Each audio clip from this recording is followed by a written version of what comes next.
I hope that this is giving you an indication that this program is not a research program.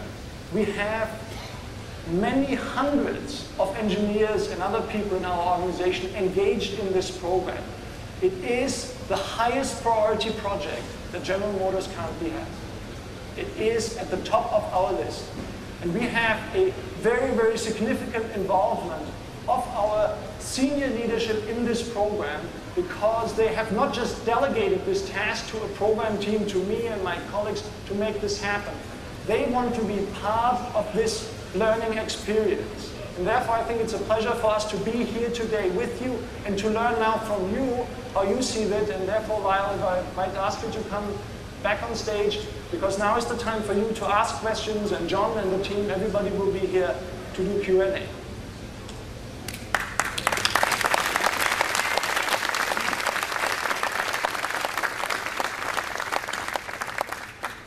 At this time, what we'd like to do is have people who have questions come up. We have a microphone set up on this side and on the other side. So people with questions, just come on up to the mic, and whoever is the right person to answer it will answer the question.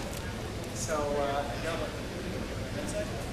actually, I've got two questions, if that's all right. The first question is, what are some of the challenges you have with other parts of the integration of the drivetrain? Now, I understand the batteries, but what about the range extending, the controls that you're integrating into the system? What is the engine like? What other kinds of range extending technologies are you looking at? That's question one. Question two, I understand the use model of the vehicle is that the owner would be able to plug it in at night. When there are hundreds of thousands of these out there, what does that do to the electric grid? What kind of strain is it going to be on the infrastructure? Okay, I think let me try here. First thing is, and the second piece of your question is the easier one. There are multiple studies being done on what happens to the capacity of the grid when you have electric vehicles, both in Europe and in North America, everywhere where you go. What you have the situation is the capacity on the utility side is designed for daily peak usage. And then you go into this night valley, and this is where you would expect people typically to charge the Volt. There's roughly a capacity of 1 million+ vehicles, electric vehicles, without changing the utility capacity at all. So we don't expect, for the first million, there is no change. Yeah. Second part of your question, where are the challenges? And this might be a broader question that is of interest. What you learn is that the thermal management in such an extended range electric vehicle is a really critical piece. Not only that you have to thermally manage the battery temperatures, but you have still an engine on board, you have power electronics on board, you have a cabin that you want to heat and cool with electric power. So I would say a big area that is challenging currently is the whole thermal management. On the powertrain side, given the experience that we have through EV1, through our 2-mode programs, I would say that this is a fairly controlled risk. The biggest piece currently is more on the functional side, because we are thinking about a new propulsion system, which means you have to think through what are the functionalities I want to put in this powertrain propulsion system. But it is not so much the components, it's more the functional side that we have to develop over the next couple of months.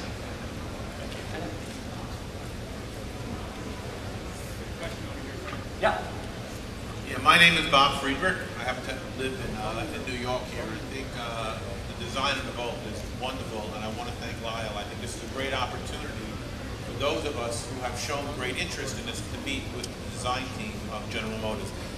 I have two quick questions here. Number one, have you thought about how you're going to be pricing this vehicle? Because setting the price correctly is going to be essential to make sure it's a successful vehicle. Number one. Mike. Number two, when the vehicle switches over to the gas-powered engine, will it then be charging the batteries?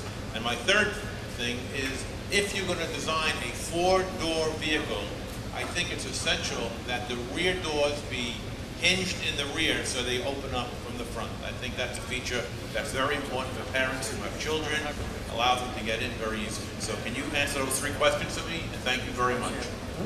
Ed, why don't you take the question on pricing, since you're one of the guys that's going to be instrumental in setting it? You know, it's like a lot of the vehicles that we have. We're looking at really taking a close look at what we're going to do on the pricing right now. I mean, we think there's a tremendous amount of value in this vehicle, in this technology. We're going to be first to market with it. And, you know, these are the things that we're continuing to work on with Frank and John and the entire team, Tony, on the pricing. You know, when it comes in, when we're working with these battery suppliers, there's still a lot of unknowns. But, you know, the hallmark of Chevrolet, and probably the reason, one of the biggest reasons that we were chosen to have the Volt is we're the foundational brand for the company. We have to find a high volume solution to our dependence on foreign oil, lessening that dependence, and you know, reducing greenhouse gases, and a lot of the things that we talk about. So, and one of the hallmarks of the brand is that we're going to be you know, a great value in every segment where we compete. So it's something we're discussing right now. We don't have an answer. We're trying to get, you know, feedback from consumers like you in terms of what you think the value will be, because this is a technology that really hasn't been tried before. So, Frank, if you want to. Yeah, let me add one thing to it. And here, communication and education is important. In the traditional world, MSRP, and this means how expensive is your car, is the #1 question. In our car, the #1 question is, what is the running cost of this vehicle? So you cannot just ask the question, what is the base price? Because you have to say, running an electric mile might be just a fifth or a tenth of running a gasoline mile. So you have to look at the whole running cost equation before you can really say, how affordable is this technology? But key is at the end that we say, this technology is not niche. It is not niche, and we want to be relevant, and we want to roll it out in a volume that makes it also relevant to people. So your objective, I mean, to reach critical mass, it really is important that it be priced right. And I know you're kind of straddling the fence there. I just want to make sure that at least from within General Motors, they are thinking about pricing it at what one would consider a competitive price, perhaps with vehicles of a similar size, obviously not a similar technology because there isn't any. If you price it out of range, you're never going to reach that critical mass. So I just want to make sure you guys understand that. We're not going to price it out of range. That's to answer your question. Yeah. And my other two questions that I had about the doors and the charge of the battery when it. Right. I'll take the battery question first, and please excuse my voice. A lot of talking today. Once the battery is depleted and you've achieved your 40 miles of range, the generator set will kick in. And your question was, will we charge the battery? What we'll try to do is actually maintain the battery at an appropriate level while still trying to balance all of the other parts of the vehicle, which is including keeping the customer happy and comfortable with the temperature inside the cabin, as well as then being able to still achieve going up large hills, which, as you know, we're balancing, or you probably don't know this, but we are balancing all the different parts of the car so we can achieve that without oversizing anything, whether it be the battery or the electric motor and those kinds of things. But the goal is to get you home at what we refer to as customer empty, so that you then get the most benefit out of plugging into the wall and then therefore using a minimum amount of liquid fuel.